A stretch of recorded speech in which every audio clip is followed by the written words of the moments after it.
अब मैं कक्षा 12वीं के विद्यार्थियों को अर्थशास्त्र के पेपर के आईएमपी क्वेश्चन बता देता हूँ। तो यहाँ पे मैं जितने भी क्वेश्चन बताऊँगा सबके सब मोस्ट आईएमपी क्वेश्चन है। यहाँ पे मैं जो आपको आईएमपी क्वेश्चन प्रोवाइड करा रहा हूँ ये कोई पेपर सेट नहीं है, ठीक है। ये सबके सब ओरिजिनल आईएमपी क्वेश्चन है। यहाँ से क्वेश्चन बनेंगे। तो आपको मैं एक चीज़ बताना चाहूँगा कि यहाँ पे जो 1 नंबर 2 नंबर के अलावा जो 3 नंबर है, 4 नंबर है, 5 नंबर के जो क्वेश्चन है ये आपको, और एक तो है 6 नंबर का, ठीक है। इसमें आपका 5 नंबर का क्वेश्चन है, यहाँ पे 6 नंबर का क्वेश्चन है, ठीक है। 1 नंबर और 3 नंबर, 4 नंबर और 6 नंबर के क्वेश्चन यहाँ से आएंगे। तो इसमें जो 1 नंबर के जो क्वेश्चन है ना, 1 नंबर, वो क्वेश्चन आपको परीक्षा बोर्ड में देखना है। और यहाँ पे जो लघुत्तरी प्रश्न है, ठीक है, कुछ कुछ प्रश्न वो आपको परीक्षा बोर्ड में ही देखने को मिलेगा।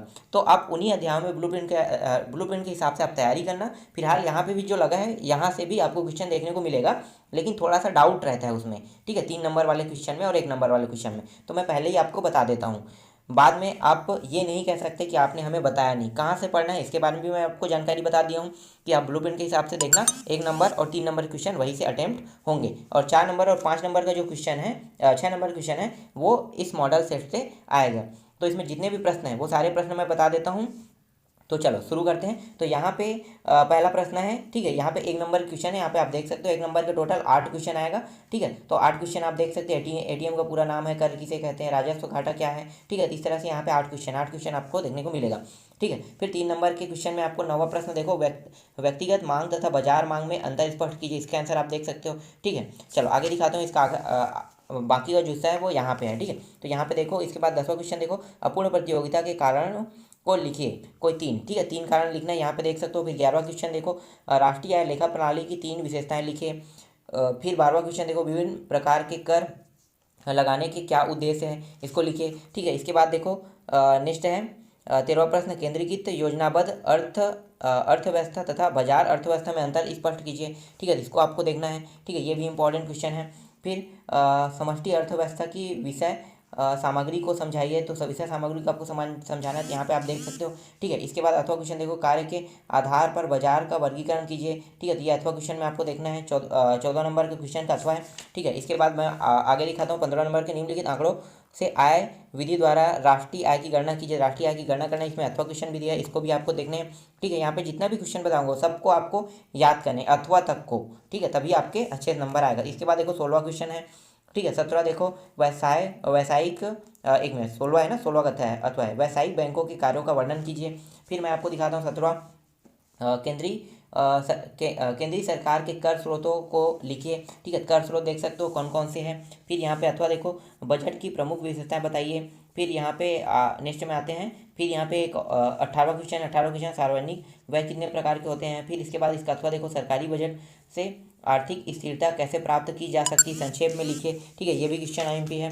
फिर मैं आपको और क्वेश्चन दिखाता हूँ यहाँ पे। इसके बाद डायरेक्ट आते हैं हम लोग 19वां नंबर क्वेश्चन में। एक मिनट ना, 19वां नंबर क्वेश्चन का, हाँ यहाँ पे, ठीक है। हासमान सीमांत उपयोगिता नियम को तालिका एवं रेखाचित्र द्वारा समझाइए, ठीक है। तो समझाना है उसको रेखाचित्र द्वारा, ठीक है। इसका भी आंसर यहाँ पे लगा हुआ है। फिर मांग के नियम की सचित्र व्याख्या कीजिए, तो यहाँ पे सचित्र व्याख्या करना है। फिर आगे दिखाता हूँ मैं, मांग को प्रभावित करने वाले तत्वों को लिखे। तो मांग को प्रभावित करने वाले तत्व देख सकते हो यहाँ पे है 20वां क्वेश्चन में, ठीक है। आगे दिखाता हूँ। इसके बाद 21वां क्वेश्चन देखो, यहाँ पे क्या पूर्ण प्रतियोगिता काल्पनिक है, कारण बताइए, ठीक है। इसके बाद इसमें अथवा भी देखो, एकाधिकृत प्रतियोगिता की किन्हीं 6 विशेषताओं को लिखिए। फिर नेक्स्ट दिखाता हूँ मैं आपको अगला क्वेश्चन, ठीक है। यहाँ पे 22वां देखो, पूर्ण प्रतियोगिता की दशा में दीर्घकाल में किसी वस्तु के मूल्य कैसे निश्चित होता है, समझाइए, ये देख सकते हो, ठीक है। पूर्ति में परिवर्तन का संतुलन मूल्य पर क्या प्रभाव पड़ता है, रेखाचित्र द्वारा समझाइए, ठीक है, ये अथवा था। फिर आपको मैं दिखाता हूँ यहाँ पे 23वां पर, राष्ट्रीय आय के अनुमान की आय विधि के प्रयोग में क्या सावधानियां रखनी चाहिए, तो सावधानी रखना है, इसको देखना है आपको, ठीक है। अथवा देखो, राष्ट्रीय आय का महत्व लिखिए, ठीक है। तो राष्ट्रीय आय का महत्व लिखना है। इसके बाद आपको मैं दिखाता हूँ 24वां प्रश्न, ठीक है, वस्तु विनिमय प्रणाली क्या है, इसकी क्या कमियां हैं। फिर अथवा देखो, यहाँ पे मुद्रा के कार्यों को लिखिए। फिर आपको मैं यहाँ पे ठीक है, यहाँ पे टोटल आपका 24 क्वेश्चन आएगा, ठीक है। तो आपको अर्थशास्त्र में सिर्फ 24 क्वेश्चन मिलेंगे, और इन 24 क्वेश्चन को आपको अच्छे से तैयारी करना है। और आपको और आईएमपी क्वेश्चन प्रोवाइड करा देता हूँ मैं। तो यहाँ पे आप देख सकते हो, यहाँ पे, ठीक है, गिवन वस्तु क्या है, सोना चांदी का बाजार किस प्रकार किस प्रकार के बाजार का उदाहरण है, ठीक है। दोहरी गणना किसे कहते हैं। तो यहाँ भी टोटल 8 क्वेश्चन यहाँ पे 1 नंबर के देखने को मिलेगा और 9वां क्वेश्चन जो है वो 3 नंबर से स्टार्ट हो जाएगा। तो उपयोगिता की विशेषताएं लिखिए। ठीक है, 10वां क्या है, मांग में विस्तार एवं मांग में वृद्धि में अंतर लिखिए। ठीक है, अंतर लिखना है। फिर 11वां क्वेश्चन देखो, यहाँ पे राष्ट्रीय पूंजी एवं राष्ट्रीय संपत्ति में अंतर स्पष्ट कीजिए। ठीक है, ये क्वेश्चन है। सरकार किन उद्देश्यों को पूर्ति के लिए ऋण लेती है। फिर यहाँ पे 13वां है अर्थव्यवस्था। यहाँ पे 13वां जो क्वेश्चन है वो 4 नंबर को आपको देखने को मिलेगा ना, तो यहाँ पे 13वां से आपको 4 नंबर क्वेश्चन देखने को मिलेगा। अर्थव्यवस्था की केंद्रीय समस्याओं की विवेचना कीजिए। फिर आगे दिखाता हूँ मैं आपको यहाँ पे। ठीक है, यहाँ पे अथवा देखो, व्यष्टि अर्थव्यवस्था का महत्व समझाइए। ठीक है, महत्व समझाना है और उपयोगिता भी यहीं पे है। इसके बाद देखो अगला है 14वां नंबर क्वेश्चन, अल्पकाल एवं दीर्घकाल में अंतर बताइए। ठीक है, इसके बाद है अथवा यहाँ देखो एकाधिकार की प्रमुख विशेषताएं लिखिए। ठीक है, इसके बाद 15वां क्वेश्चन देखो, निम्नलिखित सूचनाओं के आधार पर सकल घरेलू उत्पाद सकल राष्ट्रीय उत्पाद की गणना कीजिए। फिर आपको मैं और आगे क्वेश्चन दिखा देता हूँ। ठीक है, पत्र मुद्रा एवं धातु मुद्रा में अंतर स्पष्ट कीजिए। फिर अथवा देखो केंद्रीय बैंक एवं व्यापारिक बैंक में अंतर स्पष्ट कीजिए। ठीक है, ये सब के सब मोस्ट आईएमपी क्वेश्चन है। फिर अथवा देखो प्रत्यक्ष कर के 2 गुण एवं 2 दोष लिखे। फिर 18 देखो राज्य सरकार के कर स्रोत को लिखे। फिर यहाँ पे अथवा देखो बजट की आवश्यकता क्यों होती है। ठीक है, बजट की आवश्यकता क्यों होती है इसको देखना है। फिर 19वां है सीमांत उपयोगिता एवं कुल उपयोगिता के बीच संबंध बताइए। ठीक है, तो यहाँ पे देख सकते हो। चलो आगे देखते हैं 20वां क्वेश्चन कहाँ पे है। ठीक है, यहाँ पे 20वां क्वेश्चन है, इसमें अथवा भी है सबसे ऊपर में। ठीक है, 20वां क्वेश्चन देखो। ठीक है, मांग के नियम के लागू होने के कारणों को लिखिए। ठीक है, तो कारणों को लिखना है। यहाँ पे 4 कारण है, कोई 4 का है, इसमें पर में 1.5 नंबर मिलेगा। हाँ, 1.5 नंबर नहीं मिलेगा। ठीक है, तो 4 कारण यहाँ पे देख सकते हो। ठीक है, 3 इसमें अगला पेज में अगला मिलेगा।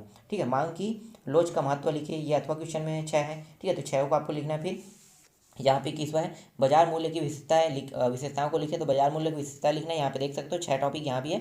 इसके बाद मैं आपको दिखाता हूँ अथवा यहाँ पे है। ठीक है, अथवा देखना है आपको। फिर 22वां है संतुलन कीमत तथा मात्रा किस प्रकार प्रभावित होता है। ठीक है, तो इसमें देखना 2 टॉपिक है। चलो आगे दिखाता हूँ। उसके बाद अथवा यहाँ पे है। ठीक है, इसके बाद 23वां देखो, रिजर्व बैंक ऑफ इंडिया की स्थापना के उद्देश्य पर प्रकाश डालिए। ठीक है, इसको भी देखना है। फिर यहाँ पे देखो इसका अथवा भी दिया हुआ है। फिर मैं आपको दिखा देता हूँ 24वां प्रश्न। ठीक है, राष्ट्रीय आय को मापने की कौन कौन सी विधियाँ हैं वर्णन कीजिए। फिर अथवा यहाँ पे दिया हुआ है। तो इस तरह से इसमें जितने भी क्वेश्चन हैं अभी मैंने आपको बताया वो सब के सब मोस्ट आईएमपी है। और एक पार्ट और आएगा, उन सभी पार्टों को अगर मिला के आप पढ़ते हो तो आपके अच्छे से नंबर बन जाएगा। और मैंने जैसे जैसे कहा उस हिसाब से तैयारी करोगे तो और भी अच्छे से नंबर आपका आएगा।